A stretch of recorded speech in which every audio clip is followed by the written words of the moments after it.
नमस्कार। Business plus television HD को प्रस्तुति कार्यक्रम स्थानीय सरकारमा स्वागत छ। म सचिता बुढाथोकी। स्थानीय सरकारमा हामी जनप्रतिनिधिहरूसँग उहाँहरूको आफ्नो नगरपालिकालाई कुन रूपमा विकास गर्न चाहनुहुन्छ, उहाँहरूको विकासे मोडलको विषयमा रहेर चर्चा गर्नेछौँ। देशमा रहेका नगरपालिका, गाउँपालिका, वडा तहसम्म रहेर हामी त्यहाँका जनप्रतिनिधिहरूसँग आफ्नो जनतालाई कस्ता खालका सेवा सुविधा दिन चाहनुहुन्छ, आफ्नो गाउँघरको आवश्यकता के कस्तो रहेको छ भनेर हामी चर्चा गर्ने गर्छौँ। स्थानीय सरकार भन्ने बित्तिकै यो जनताको सरकार पनि हो। जनताले प्रत्यक्ष रूपमा आफूले रोजेको, आफूले खोजेको व्यक्तिलाई जिताएका छन्। यस पटक पनि 2079 सालमा निर्वाचन भयो वैशाख 30 गते र 30 गते जनताले आफूले चुनेका जनप्रतिनिधि पनि पाएका छन्। अब ती जनप्रतिनिधिले आफ्नो जनताको सेवा कसरी गर्छन् त? उनीहरूको प्राथमिकतामा के परेको छ? आफ्नो नगरपालिकाको समग्र विकासको लागि उहाँहरूको मुख्य एजेन्डा र घोषणा पत्र उम्मेदवार बनिरहँदाखेरि यदि मलाई जिताउनु भयो भने यी काम गर्छु भनेर उहाँहरू जनप्रतिनिधिहरूले बाचा कसम पनि खानु भएको थियो।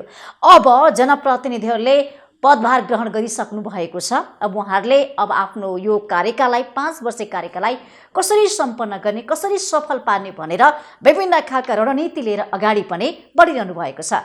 हामी आज विशेष गरी निजगढ नगरपालिकाको विषयमा चर्चा गर्दैछौँ। निजगढ पनि अहिले निकै चर्चाको विषय बनेको छ, किनभने त्यहाँ अन्तर्राष्ट्रिय निजगढ विमानस्थल बनाउने भनेर पनि भनियो। त्यहाँका विभिन्न बाटोहरू पनि खनियो, तर पनि बीचमा विवाद भयो, असन्तुष्टि भयो, त्यो अलपत्र अवस्थामा पनि रहेको छ। त्यो विषयमा पनि म चर्चा गर्नेछु र सँगसँगै निजगढ नगरपालिकाको वर्तमान अवस्था, अब 5 वर्षमा निजगढ नगरपालिकामा कस्तो खालको विकास आउँछ त, यो विषयमा संवाद गर्नको लागि, विशेष कुराकानी गर्नको लागि आज हामीले निजगढ नगरपालिकाका मेयर साहब हुनुहुन्छ सुरथ पुरीज्यूलाई आजको यो स्थानीय सरकारमा हामीले बोलाएका छौँ। यहाँलाई स्वागत छ। हस्, नमस्ते, धन्यवाद। ठिक छ। तपाईँ अहिले निजगढदेखि काठमाडौँ आउनुभएको छ, विशेष कारण के कारणले आउनुभयो काठमाडौँ? मन्त्रालयमा केही कामहरू थिए, त्यसको लागि। मन्त्रालयमा खास के विषय लिएर आउनुभएको थियो? नगरपालिकाकै विषयवस्तु हो अथवा सरबाट? नगरपालिका विषयवस्तु लिएर आउनुभएको थियो। खास तपाईँलाई जनप्रतिनिधि भइसक्नु भएको छ, तपाईँ नगरपालिकाको मेयर साहब हुनुहुन्छ, तपाईँ नेकपा एमालेबाट पनि नेतृत्व गर्नुहुन्छ होइन? अब मेयर साहब बनिरहँदाखेरि, नगर प्रमुख बनिरहँदाखेरि तपाईँको अनुभवबाट म चर्चा गर्छु। कस्तो लाग्यो? हिजो एउटा नेकपा एमालेको एउटा सिपाही, एउटा नेता, युवा नेता मात्रै हुँदाखेरि र जनताको जनप्रतिनिधि भएर आउँदाखेरिको अनुभव के कस्तो रह्यो, कस्तो लाग्यो? त्यति धेरै त फरक त होइन। हिजो नेकपा एमालेको एउटा कार्यकर्ता, म नेकपा एमालेको निजगढ नगर कमिटीको अध्यक्ष पनि हुँ। हुँदाखेरि पनि राजनीति सँगसँगै म त फेरि सेवा नै राजनीति हो, राजनीति चाहिँ सेवामूलकै हुनुपर्छ भन्ने मान्छे भए हुनाले गर्दाखेरि जनसेवा गर्दा गर्दै आएको, जनसेवा गर्दा गर्दै राजनीतिमा आइयो। विद्यार्थी जीवनदेखि नै अलिअलि इन्ट्रेस्ट भएर 8 क्लास पढ्दाखेरि अखिलमा इन्भल्भ भएको, अनि त्यसपछि वडा कमिटी चलाएको, त्यसपछि गाउँ कमिटी मात्रै हुँदाखेरि गाउँ कमिटी चलाएको र नगर अध्यक्ष चाहिँ भर्खर अस्ति गत सालको पुसमा भएको र पार्टीले टिकट दिएपछि अहिले नगर प्रमुख भयो। नगर प्रमुख नहुँदा र हुँदाको फरक चाहिँ के हो भन्दाखेरि हिजो अलि बढी पार्टीको कुरोमा ध्यान दिन्थ्यो भने अब सारा जनताले भोट गरेर नगर प्रमुख बनाइसकेपछि जिम्मेवारी बोध, जुन भोटले जिम्मेवारी बोध थपिदिएको छ, त्यो जिम्मेवारीमा चाहिँ कसरी खरो उत्रिन सकिन्छ भन्ने चाहिँ थप बोजिलो चाहिँ भएको छ। भनेपछि केही फरक त अनुभव गर्नु भएको छ तपाईँले? अझ बढी दायित्व बढ्यो, कर्तव्य बढ्यो, दायित्व बढ्यो।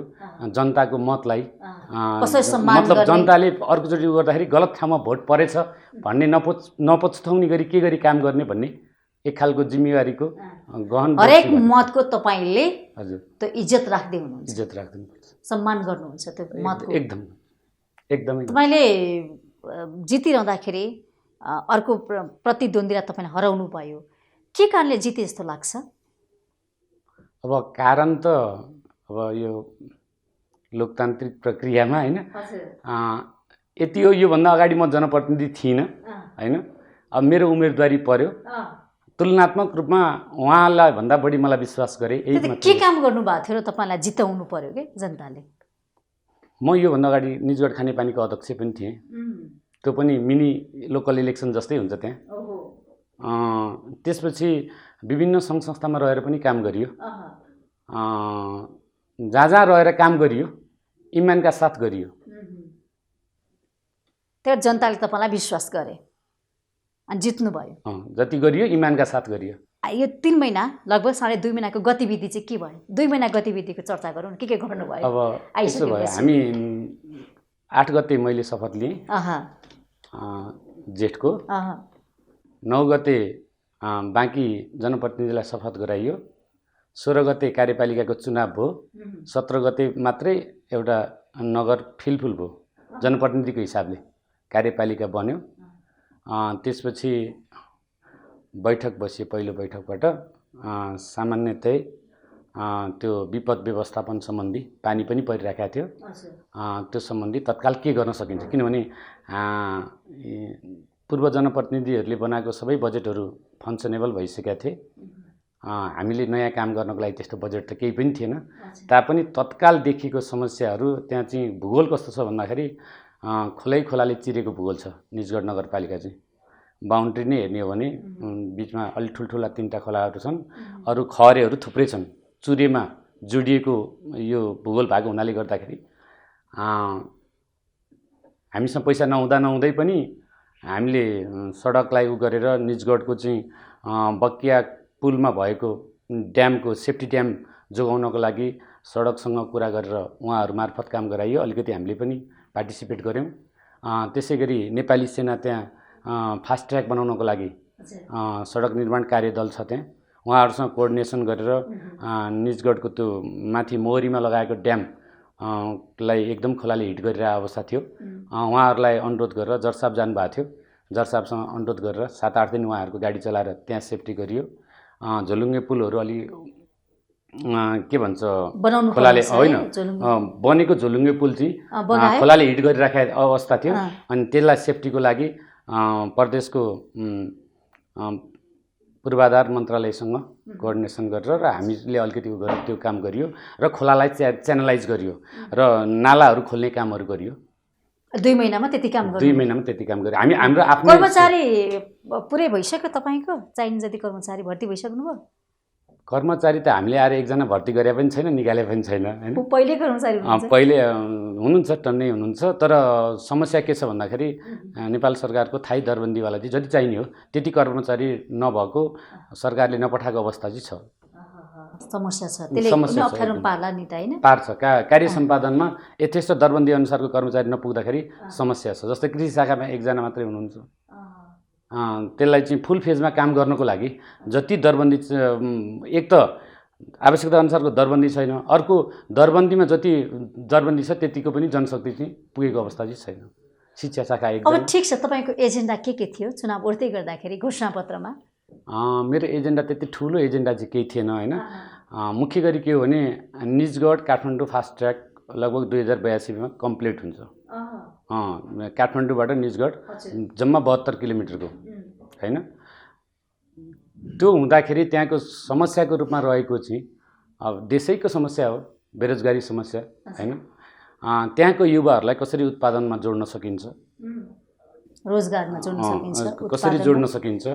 फास्ट ट्र्याक बनिसक्दाखेरि निजगढले काठमाडौँको मार्केटलाई कसरी क्याच गर्न सक्छ र निजगढकै 12 जिल्ला मध्य प्रदेशबाटै हामीले धेरै चिजहरू चाँडै काठमाडौँ ल्याउन सक्छौँ।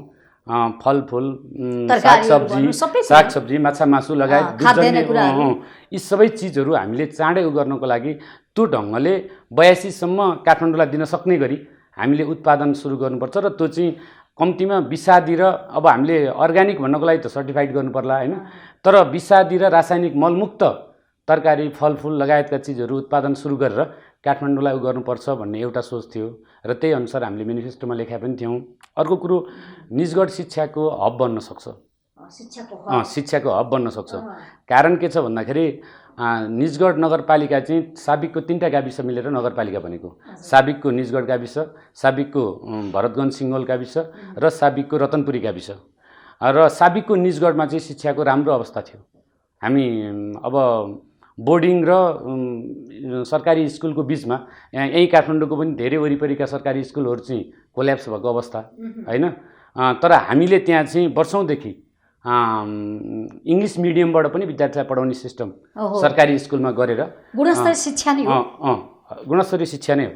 अनि त्यो गरेर त्यसको लागि चाहिँ विद्यालयहरूले आफैले चाहिँ निजी स्रोतमा शिक्षकहरू राखेर अपर्याप्त जनशक्तिलाई निजी स्रोतबाट फिलफुल गरेर तपाईँको चाहिँ राम्रा विद्यालयहरू थुप्रै छन्। त्यहाँ 4-5 वटा विद्यालयहरू मावि विद्यालयहरू राम्रा छन्।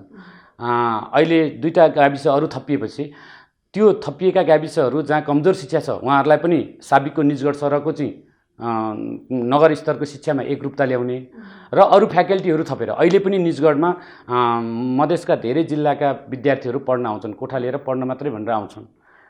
त्यस कारणले गर्दाखेरि एउटा शैक्षिक हब आज काठमाडौँमा पनि बाहिरको विद्यार्थीहरू पढ्न आउँछन्। स्कुलको कलेजको फी भन्दा बढी चाहिँ गुजारा महँगो छ हैन। सस्तो गुजारामा अन्य क्षेत्रको विद्यार्थीहरूलाई पनि त्यहाँ आकर्षित गरेर चाहिँ एउटा गुणस्तरीय र सर्वसुलभ शिक्षा दिन सकिन्छ भन्ने मधेस प्रदेशकै विद्यार्थीहरू आउन सक्छन्। मधेस प्रदेशकै उत्कृष्ट विद्यालय पनि हो गौरीशङ्कर माध्यमिक विद्यालय निजगढ 8 भनेको। त्यस कारणले गर्दाखेरि अब कहिले बन्छ शैक्षिक हब चाहिँ? तपाईको कार्यकालमा बन्छ? नमुना विद्यालय हाम्रो कार्यक्रम चाहिँ त्यसैलाई इङ्गित गरेर त्यही अनुसारको नै जान्छ। शैक्षिक हब एजेन्डा तपाईको है शैक्षिक हब बनाउने निजगढलाई शिक्षाको केन्द्र बनाउने हिसाबले जान्छ। अर्को कुरा उत्पादनको हिसाबले मैले अघि पनि भने फास्ट ट्र्याक बनिसक्दाखेरि निजगढमा धेरै त्यस्ता चिजहरू उत्पादन गरेर हामीले काठमाडौँलाई दिनुपर्छ। के छन् उत्पादनका? तरकारी, फलफुल, केरा त अहिले केराको जोनै हो त्यो हो। केराको जोन निजगढलाई लिन्छ हो। केराको जोन हो। यसपालि जोन भएको छ। त्यसैगरी माछा मासु जन्ने दुध जन्ने धेरै प्रोडक्सनहरू हामीले उ गरेर काठमाडौँलाई दिन सक्छौँ। ठुलो काठमाडौँको बजार लिन सक्ने हामीसँग अवसर छ। तपाईको एजेन्डामा यो पनि परेको छ घोषणापत्रमा। अब यो वर्ष तपाईको पहिलो काम के हुन्छ प्राथमिकतामा? अब यो वर्ष चाहिँ एउटा समस्या पनि छ। सुरुमा तपाई के आँट्दै हुन्छ, के काम गर्दै हुनुहुन्छ? सबभन्दा पहिला चाहिँ निजगढको मैले अघि पनि भने नदीबाट जुन खहरे खोलाहरू छन् र अरू बकेया खोला, भमरा खोला, तपाईँको बगर खोला लगायतका खोलाहरूको जुन क्षति छ, वर्षेनी हुने गरेको क्षति छ, त्यसलाई सबभन्दा पहिलो कुरो हामीले नियन्त्रण गर्नुपर्छ। र अर्को कुरो प्राकृतिक विपत्ति भनौँ न, प्राकृतिक विपत्ति अब त्यो सीमित स्रोत साधन हुन्छ हामीसँग र राज्यले प्रदेश सरकारले पनि सपोर्ट गर्दाखेरि तिनीहरूलाई चाँडोभन्दा चाँडो नियन्त्रण गरेर प्राथमिकतामा सधैँ पर्छ। निजगढको प्राथमिकतामा नदी नियन्त्रण पर्यो अनि झोलुङ्गे पुल पनि बनाउनु पर्यो फेरि गुणस्तरीय। अनि अर्को के छ भने भूगोल कस्तो छ भन्दाखेरि वडा नम्बर 12 चाहिँ एउटा टोलबाट अर्को टोल जानको लागि पनि बर्खामा कठिन हुन्छ। एउटै वडाको एउटा टोलबाट अर्को टोलमा जानको लागि पनि कठिन खालका भूगोलहरू छन्। त्यहाँ चाहिँ तपाईँको बेली ब्रिजहरू हाल्ने, अरू सान्तिना पुलहरू हाल्ने र कनेक्टिभिटीलाई नगरभरिको कनेक्टिभिटीलाई सुलभ बनाउने त्यो प्राथमिकता एकदमै त्यो प्राथमिकता हो। त्यसपछि तपाईँको अन्तर्राष्ट्रिय विमानस्थल पनि चर्चा गरौँ। अन्तर्राष्ट्रिय विमानस्थल त राष्ट्रिय गौरवको आयोजनामा 9-10 वर्षचोटि परेको, यो त वास्तवमा धेरै चर्चा भएको विषय पनि हो। र त्यो निजगढको अथवा बारा जिल्लाको मधेस प्रदेशको भन्दा पनि त्यो राष्ट्रको आवश्यकता हो। अन्तर्राष्ट्रिय ठाउँ हो निजगढ अन्तर्राष्ट्रिय विमानस्थलको लागि सही हो, ठाउँ उचित ठाउँ हो। धेरै ठाउँमा अध्ययन गरेर निजगढ मात्रै उपयुक्त स्थल हो भनेर अध्ययन प्राविधिकहरूको अध्ययनले देखाएको कुरो म अहिले निजगढ नगरपालिकाको नगर प्रमुखले मात्रै नभनेर, संयोगले निजगढ नगरपालिकामा परेको हुनाले नगर प्रमुखको हैसियतले मात्रै नभनेर सबै प्राविधिक हिसाबले 2-4वटा कुरा छ। एउटा राजधानीबाट 1-1.5 घन्टाको दूरीमा पुग्न सकिने ठाउँ निजगढ फास्ट ट्र्याक बनिसक्दाखेरि हैन, एउटा कारण त। अर्को प्लेन बस्दा र तपाईँको चाहिँ उड्दाखेरि ल्यान्ड गर्दा र चाहिँ तपाईँको टेकअफ गर्दाखेरि चाहिँ राउन्डिङ जुन हुन्छ त्यो बारा जिल्लाको त्यही ठाउँ मात्रै छ कि त्यो विदेशीको भूमिमा घुम्नु पर्दैन। अनि जिरो भिजिबिलिटी भन्छ, उड्न र बस्न सक्ने। यी सबै कारणले गर्दाखेरि र राउन्डिङ लिँदाखेरि पहाडहरू ले असर नगर्ने त्यो ठाउँ निजगढ मात्रै हो। यो त्यत्तिकै हामी निजगढवासी विवाद भयो नि त फेरि विवाद त काम यसो पनि अलपत्र जस्तै छ विवाद भयो। विवाद चाहिँ यसो अब त्यहाँ वातावरणको हिसाबले वातावरणीय क्षति बढी हुन्छ भन्ने कुरो बायोडाइभर्सिटीको कुरो जैविक विविधताको कुरो आएको छ। सूर्य उत्खननको कुरा मलाई के लाग्छ भनेदेखि संसारमा आज जति पनि सहर बसेका छन् जति पनि एयरपोर्टहरू बनेका छन् प्राकृतिक रूपमा त्यहाँ चाहिँ जङ्गल थिएन होइन त्यो चाहिँ सहरको लागि प्रकृतिले नै छुटाइदिएको थियो भन्ने त थिएन होला होइन। संसारमा जति एयरपोर्ट बनेका छन् जति विकासका संरचनाहरू बनेका छन् पूर्वाधारहरू बनेका छन् विकास सँगसँगै विनाश पनि हुन्छ त्यसो भए केही हुन्छ मानौँ न अहिले नै हाइटेन्सन लाइन बनिरहेको छ पूर्व पश्चिम राजमार्ग बन्यो मेची महाकाली बन्यो त्यसमा बिरुवा थिएन र रुख थिएन र थियो नि त त्यस कारणले केही क्षति हुन्छ तर कमभन्दा कम क्षति गर्ने ठाउँ भनेको त्यहाँ चाहिँ तपाईँको चाहिँ एउटा टाङ्गिया बस्ती छ वनको भाषामा एग्रो फरेस्ट्री जुन भनिन्छ टङ्गिया भन्ने शब्द अपभ्रंशबाट टाङ्गिया भयो त्यो भनेको चाहिँ के हो भने चर्चित छ होइन वनले वृक्षारोपण गर्ने अनि एउटा बस्तीलाई त्यहाँ बिरुवा हुर्काउनको लागि लगेर राख्ने र 2-3 वर्ष बिरुवा हुर्केपछि फेरि अर्को ठाउँमा वृक्षारोपण गर्ने त्यो बस्तीलाई फेरि त्यहाँ सार्ने जुन त्यो प्रणाली हो त्यसलाई टङ्गिया भन्छ वनको भाषामा अनि त्यही शब्द अपभ्रंश भएर अहिले टाङ्गिया भयो होइन त्यो बस्ती अहिले त्यहाँ छ। उहाँहरूको उचित व्यवस्थापन हुनुपर्छ सही ढङ्गले व्यवस्थापन उहाँहरूको हुनुपर्छ। यो उहाँहरूको व्यवस्थापन र कमभन्दा कम क्षति गरेर पर्यावरणीय क्षति गरेर एयरपोर्ट बन्नुपर्छ हाम्रो कुरा यति मात्रै हो। यो निजगढको आवश्यकता निजगढले प्लेन हेर्नको लागि निजगढवासीले प्लेन चढ्नको लागि हेर्ने हो एकदमै यो देशकै आवश्यकता। यो मैले एउटा नगर प्रमुख भएर भन्नुभन्दा पनि देशका सबै मान्छेले भनेका तर पर्यावरणको जुन कुरो छ वातावरणको जुन कुरो छ मान्छेले विरोध गरे नाराज गरे यहाँ माइती घरमा आएर प्रदर्शन गरे त्यहीको मान्छेले त अब यो अलि प्रायोजित केही होला त्यो भिन्दै कुरा हो। टाङ्गियावासीहरूको चाहिँ हामी अलिकति हाम्रो चाहिँ व्यवस्था हुन्छ कि होइन हाम्रो उचित व्यवस्थापन हुँदैन कि भनेर उहाँहरूले राख्नु अर्को कुरा हो।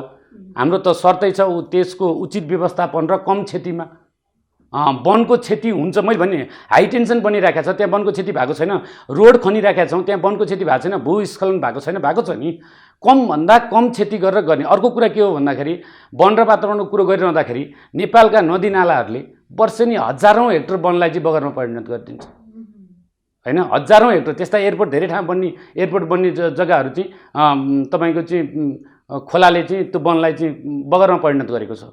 त्यो नदीहरूलाई उचित व्यवस्थापन गरेर त्यहाँ वृक्षारोपण गर्ने हो भने त्यस्ता एयरपोर्ट धेरै एयरपोर्टले क्षति गर्ने बराबरको क्षेत्रफल धेरै क्षेत्रफलमा हामीले वृक्षारोपण गर्न सक्छौँ। त्यहाँ सामुदायिक वन छ त्यहाँ तपाईँको चाहिँ साझेदारी वन छ हामीलाई भनिदिए हुन्छ कि तपाईँले कम्तीमा वर्षमा यति वृक्षारोपण गर्नुपर्छ यो क्षेत्रमा गर्नुपर्छ हामी त्यसको लागि ओके छौँ। त्यहाँका सरकारवालाहरू ओके छन् स्थानीय सरकार छ त्यहाँ स्थानीय सरकार छ तर थोरै क्षति हुन्छ भन्ने बाहनामा राष्ट्रको आवश्यकता देशको आवश्यकतालाई नै कुल्चिएर अन्त बन्ने भन्ने कुरा त काठमाडौँबाट राजधानीबाट 1 घन्टाको दूरीमा पुगिने र घुम्दाखेरि तपाईँको चाहिँ विदेशको भूमि घुम्न नपर्ने जिरो भिजिबिलिटीमा चाहिँ ल्यान्ड र हुन सक्ने त्यो भन्दा बाहेक अन्त छ भन्ने लाग्या भएदेखि हामीले मागेर एयरपोर्ट निजगढवासीले मागेर गएको होइन कि त्यो अनुसन्धान गरेर धेरै ठाउँको अध्ययन गरेर हामीले त त्यहाँ एयरपोर्ट बन्दैछ भनेपछि थाहा पाएको हो नि हामीले आन्दोलन गरेर एयरपोर्ट त्यहाँ गएको होइन नि। त्यसै बन्छ होइन त एयरपोर्ट बनाउनुपर्छ सरकारले बनाउनुपर्छ देशका सबै विकास प्रेमी सबै एक भएर। स्थानीय सरकारले यो विषयमा चाहिँ वकालत गर्छ गर्दैन तपाईँहरू हामी गर्छौँ खबरदारी गर्छौँ वकालत गर्छौँ। त्यहाँ अस्ति चाहिँ अदालतले सक्रिय रूपमा काम तोकेको मितिमा सम्पन्न हुनको लागि मेन त त्यो हो। हामी जुनसुकै खालको सहयोग गर्न तयार छौँ सहकारी गर्न तयार छौँ। एयरपोर्ट बनाउनको लागि त्यहाँको वातावरणलाई कम क्षति गर्नको लागि त्यो विस्थापनमा पर्ने बस्तीहरूलाई चाहिँ स्थापित गर्नको लागि हामी हर हिसाबले समन्वय सहकारी गर्नको लागि स्थानीय सरकार तयार छ। निजगढसँग चुरे क्षेत्र पनि जोडिएको छ है विगतमा चुरे क्षेत्र दोहोनु भयो भन्ने कुरा पनि के छ चुरेहरूको अवस्था? चुरेको अवस्था अब राष्ट्रपति चुरे संरक्षण कार्यालयले पनि काम गरिरहेको अवस्था छ। निजगढ नगरपालिकाले नै चुरे दोहन गर्ने गरी त्यस्तो केही गरिएको छैन गर्दैनौँ पनि। त्यही केही नदीनालाहरू छन् नदीजन्य पदार्थहरू कानुन अनुसार EIA रिपोर्टहरू बनाएर ढुङ्गा गिटी बालुवाको केही ठेक्का लाग्ने गरेको छ। त्यो भन्दा बाहेक प्रत्यक्ष चुरेलाई असर पर्ने गरी चुरे क्षेत्र मात्र छैन चुरे क्षेत्रमा सबै सामुदायिक वनहरू छन्। प्रत्यक्ष निजगढले कभर गर्ने चुरे क्षेत्रमा त्यस्तो दोहन गर्ने गरी कुनै गतिविधिहरू भएका छैनन्। संरक्षण छ त्यसो। संरक्षण छ। एकाध व्यक्तिगत रूपमा कसैले त्यो आफ्ना क्षेत्रहरू अलि अतिक्रमण गर्ने ती राष्ट्रिय वनका क्षेत्रहरू त्यो त स्वाभाविक बोल्दैनन्, तर स्वाभाविक देशैभरि भएका छन्। तपाईँले भन्नुभएको छ म शिक्षाको हब बनाउन सक्छु, प्रगति हुन सक्छ भन्नुभएको छ। हामी त्यसैलाई टार्गेट गरेर काम गर्छौँ। र शिक्षापछि स्वास्थ्यको चर्चा गरौँ न, के छ निजगढमा? निजगढमा स्वास्थ्यको चर्चा गरिरहँदाखेरि केपी शर्मा ओली प्रधानमन्त्री हुँदाखेरि देशैभरि उद्घाटन गरेको जुन 900वटा अस्पतालहरू छन्, 900 समथिङ होइन, त्यो अस्पताल 1500 अस्पताल बन्दैछ। एउटा PHC को कम्पाउन्डभित्रै बन्दैछ। एउटा सामुदायिक अस्पताल छ, निजगढ सामुदायिक अस्पताल।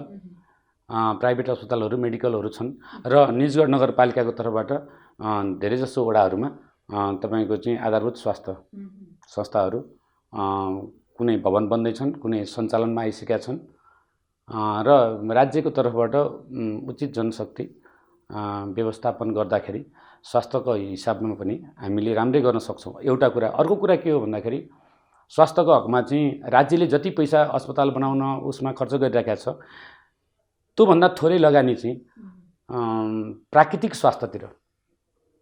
प्राकृतिक स्वास्थ्य भनेको चाहिँ रोग लाग्नुभन्दा अगाडि रोग लाग्न नदिने स्वच्छ वातावरण एउटा कुरा भयो। अरू कुरो मान्छेले के खाने, आहार विहार विचार हैन, यो कुरोमा अलि बढी काउन्सिलिङ गर्ने, तपाईको न्युट्रिसनको बारेमा काउन्सिलिङ गर्ने, त्यो ढङ्गले राज्यले नीति बनाइदिँदाखेरि मान्छेलाई अलिकति प्राकृतिक जीवनशैलीतिर बाँच्नको लागि चाहिँ प्रेरित गर्ने।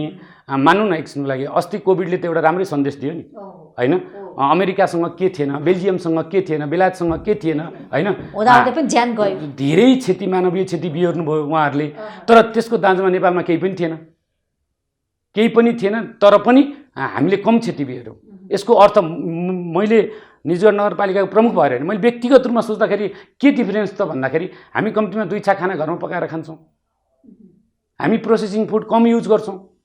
जति विकसित देश त्यति व्यस्त नागरिक, जति व्यस्त नागरिक त्यति प्रोसेसिङ फुडको बढी प्रयोग भयो, जति प्रोसेसिङ फुडको बढी प्रयोग भयो त्यति इम्युन सिस्टम कमजोर भयो, जसको कारणले उहाँहरूसँग सबै चिज हुँदाहुँदै पनि बढी मानवीय क्षति बिहोर्नुभयो। हामी कम्तीमा घरमा एकजना भात पकाउने मान्छे हुन्छ, बिहान बेलुकाको दिउँसो खाजा अन्त खाइएला भिन्नै कुरा हो, तर बिहान बेलुकाको भात त हामी घरमा खान्छौँ। यसले पनि हाम्रो शरीर जोगाउनको लागि, कम क्षति बिहोर्नको लागि यसले पनि सपोर्ट हो। आहार विहारको विशेष अहिले अस्ति म नगर प्रमुख भइरहँदाखेरि वडा नम्बर 10 मा गएर चाहिँ प्रोटिनको चाहिँ धुलो बाँड्नु पर्यो।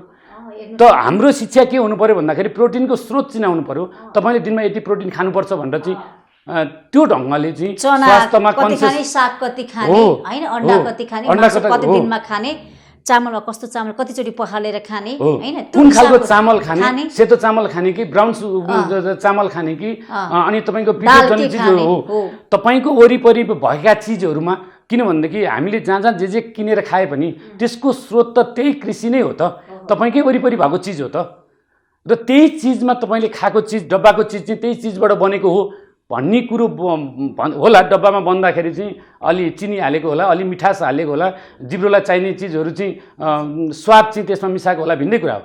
तर ओरिजिनल चिज चाहिँ, र मेटेरियल चाहिँ तपाईँकै वरिपरि छ, तपाईँले यही खाँदाखेरि चाहिँ फाइदा हुन्छ भनेर त्यो ढङ्गले नागरिक स्वास्थ्यको अभियान लिएर जाने हो भने मलाई लाग्छ मान्छे रोग नै कम लाग्छ। रोग कम लागेपछि सरकारको स्वास्थ्य सम्बन्धी खर्चै घट्छ। हामीले व्यवहारिक जीवनशैली सिकाउनु पर्यो, प्राकृतिक जीवनशैली, व्यवहारिक जीवनशैली, शिक्षामा त्यो कुरो, जीवन उपयोगी शिक्षा, गरिखाने शिक्षा, नैतिक शिक्षा, सामाजिक शिक्षा थुप्रै छ अहिले त। हेर्नुस् त, संस्कृत शिक्षा, संस्कार शिक्षा। अब अहिले एउटा ट्रेन्ड के भएको छ भन्दाखेरि मान्छेलाई काम नगरिकन, श्रम नगरिकन अलि धेरै पैसा कमाउनु पर्यो हैन, अलि लग्जरी लाइफ बाँच्नु पर्यो, त्यो ट्रेन्डबाट चेन्ज गरेर, बुझ्नु भएन, त्यो ट्रेन्डबाट चेन्ज गरेर श्रम गर्नुपर्छ। श्रमबाट आएको जुन प्राप्त हुन्छ त्यसबाट सन्तुष्ट भएर बाँच्नुपर्छ भनेर हामीले यसरी डाइभर्ट गरेनौँ, यो विषयलाई डाइभर्ट गरेनौँ। र यही ढङ्गले चाहिँ देखासेखीको जीवनशैली जुन छ यसबाट चाहिँ रियल जीवनमा चाहिँ हामीले डाइभर्ट गर्न सकेनौँ भने हाम्रो समस्या त जिउँका त्यौँ, जति भौतिक विकास गरे पनि, जति गरे पनि समस्या जिउँका त्यौँ रहन्छ।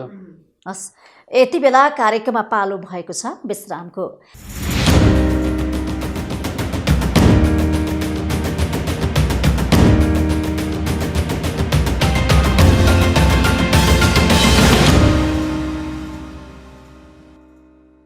विश्रामपछि फेरि पनि स्वागत छ कार्यक्रम स्थानीय सरकारमा। आज हामीले निजगढ नगरपालिकाका मेयर साहब हुनुहुन्छ सुरत पुरीज्यूलाई चाहिँ बोलाएका छौँ।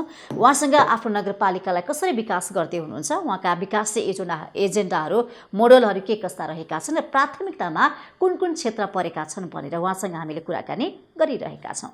फेरि पनि स्वागत छ यहाँलाई। धन्यवाद। अब यहाँले विशेष गरी मान्छेलाई रोग लागिसकेपछि उपचार गर्ने भन्दा पनि रोग लाग्ने नदिनु बुद्धिमत्ता हुन्छ। त्यसको लागि त व्यवहार, आचरण, खानपिन, जीवनशैली, कसरी बस्ने, कसरी सुत्ने, कसरी हिँड्ने, कसरी बोल्ने, यो कुरा सिक्न जरुरी छ। भनेपछि यो चेतनाको कुरा भयो। यो चेतनामूलक कार्यक्रम चाहिँ कस्तो ल्याउनुहुन्छ त? जनतासँग जोडिएका, नागरिकसँग जोडिएका। अब हामीले चाहिँ एउटा प्याकेज बनाउने सुरु गरेका छौँ हैन।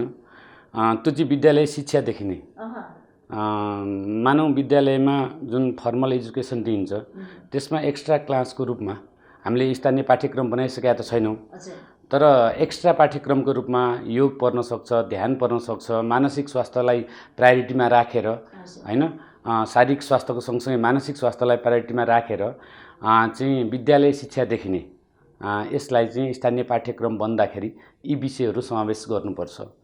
व्यवहारिक रूपमै पढ्न त सबैले पढेकै हुन्छ, जानेकै हुन्छ। अहिले त झन् मोबाइलबाटै धेरै चिजहरू हेर्न सकिन्छ, तर प्र्याक्टिकलमा ल्याउने जुन कुरो छ त्यो प्र्याक्टिकलमा ल्याउने कुरा चाहिँ अलिक कठिन कुरा हो। तपाईँले अघि भन्नुभएको छ मान्छे किन बेरोजगार हुन्छ, त्यसमा पनि नेपालमा धेरै प्रमुख समस्याको रूपमा बेरोजगार देखिएको छ।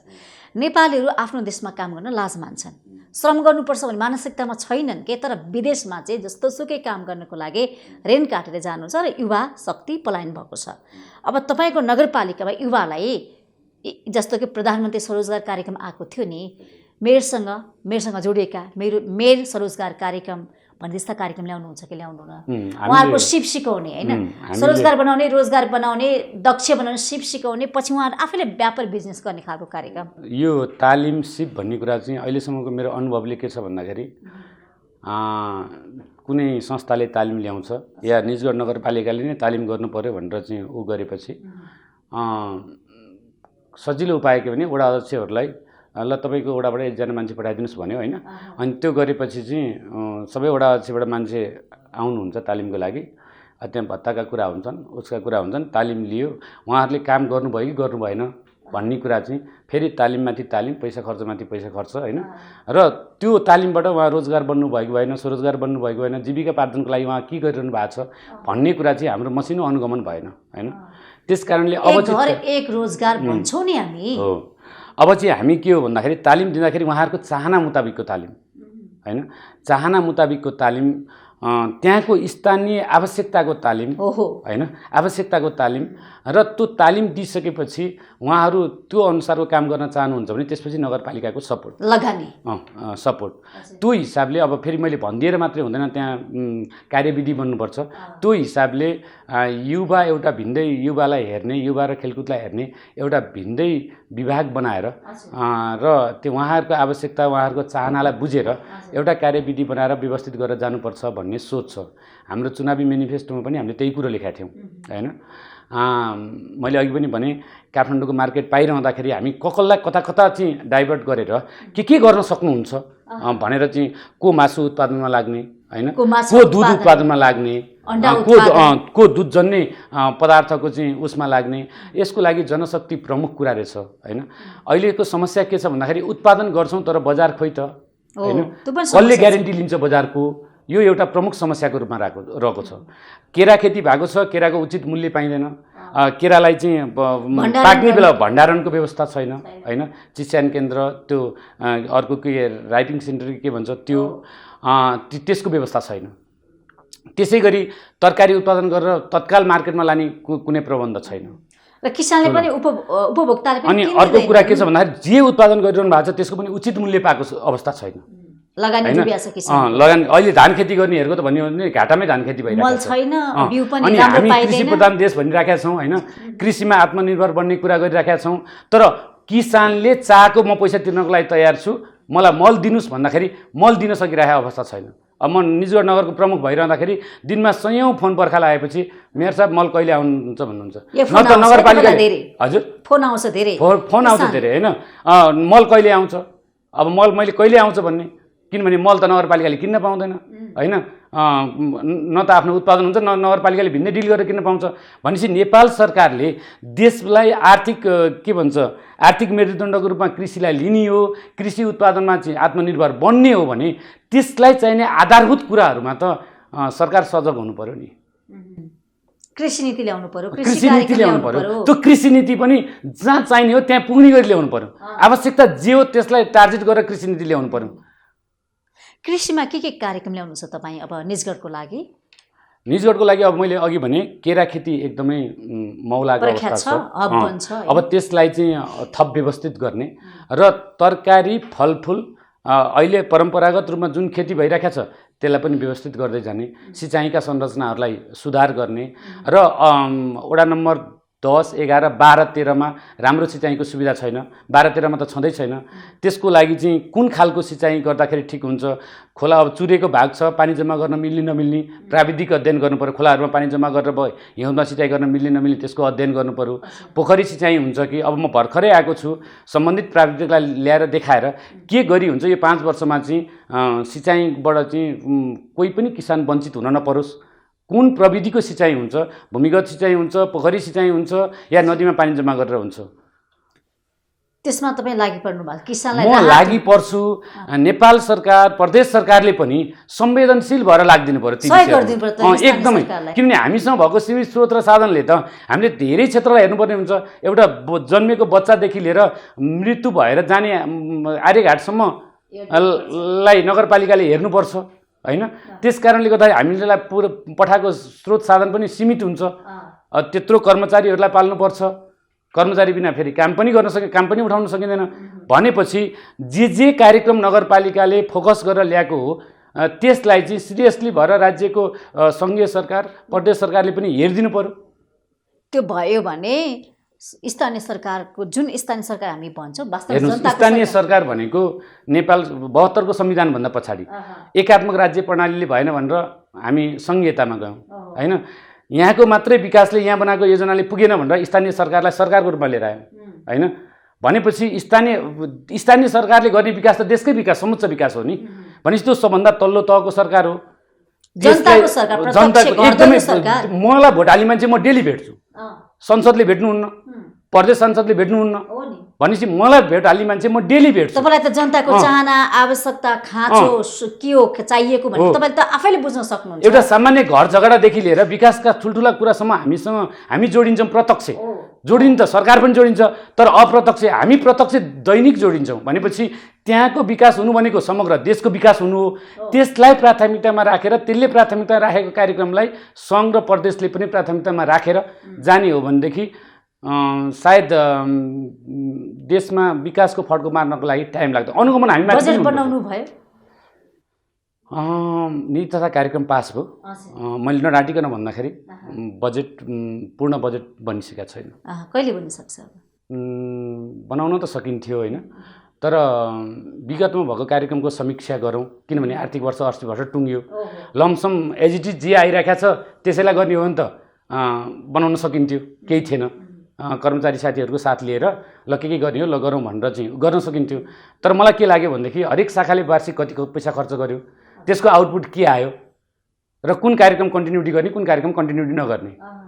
हामीसँग टाइम पनि कम थियो। अब बर्खाको बेलामा पानी पर्यो, विभिन्न कामहरूमा अब फेरि नयाँ जनप्रतिनिधि भएपछि सङ्घ सरकारले पढाउने, प्रदेशले पढाउने, विभिन्न अभिमुखीकरण कार्यक्रमहरू, विभिन्न बैठकहरू, विपदको बैठकहरू इत्यादि एटेन्ड पनि गर्नुपर्ने। र अर्को कुरा के हो भनेदेखि स्थानीय सरकारवालाहरूसँग सहकार्य गरेर उहाँहरूको सुझाव लिएर चाहिँ गर्न पाए हुन्थ्यो।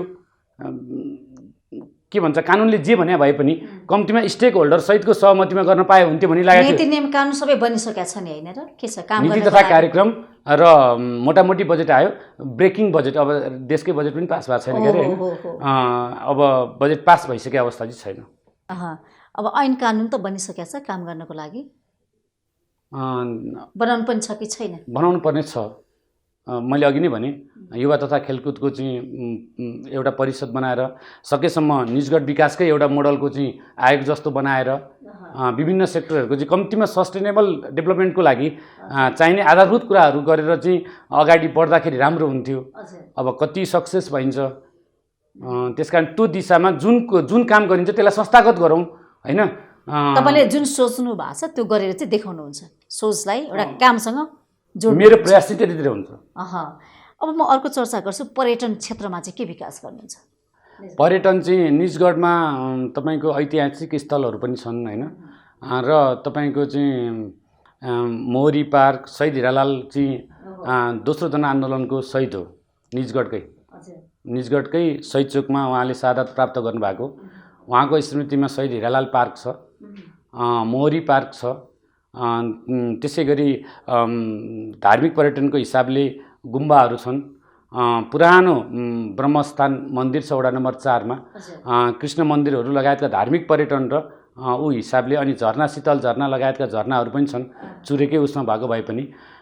पर्यटनको चाहिँ विकासको सम्भावना, फेरि नजिकै नेसनल पार्क छ, पर्सा नेसनल पार्क छ, सुकेपो के भन्छ हलखोरिया दह, नजिकै बारा जिल्लामै पर्ने ऐतिहासिक स्थल गढीमाई, एउटा पर्यटकीय कोरिडोरको हिसाबले डेभलप गर्ने, तपाईँ पैदल मार्गहरू निर्माण गर्ने, जे संरचनाहरू छन् उहाँहरूलाई चाहिँ एउटा डिपिआर तयार गरेर एउटा पर्यटकीय गर्न। अहिले पनि भारतको तपाईँको चाहिँ बिहारका धेरै विद्यालयका गाडीहरू चाहिँ पिकनिकको लागि निजगढ आउँछन् होइन। भारतीय पिकनिकै लागि पिकनिकै स्पोर्ट्स उहाँहरूको लागि त खोला बगेको देख्नु, नजिकै जङ्गल देख्नु, उहाँहरूको लागि बिहारको चुरेहरू देख्नु उहाँहरूको लागि त ठुलो कुरा हो। थुप्रै विशेषता छ है निजगढमा, हामीले धेरै कुरा हेर्न देखाउन सक्छौँ के निजगढमा, देखाउन सक्छौँ। त्यसकारण कमी भएको छ कि हो, प्रचारमा कमी भएको छ। कमी त्यो चाहिँ तपाईँको इन्डिभिजुअल प्रचारकै भएर उहाँहरू आइरहनु भएको छ। हामीले त्यसलाई प्लानिङका साथ संस्थागत रूपले प्रचार गर्न सकेका छैनौँ।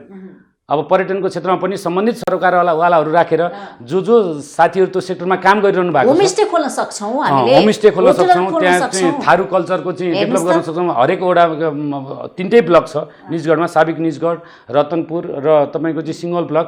त्यहाँ 3 ठाउँमा थारू बस्ती छ, तामाङ कल्चर छ।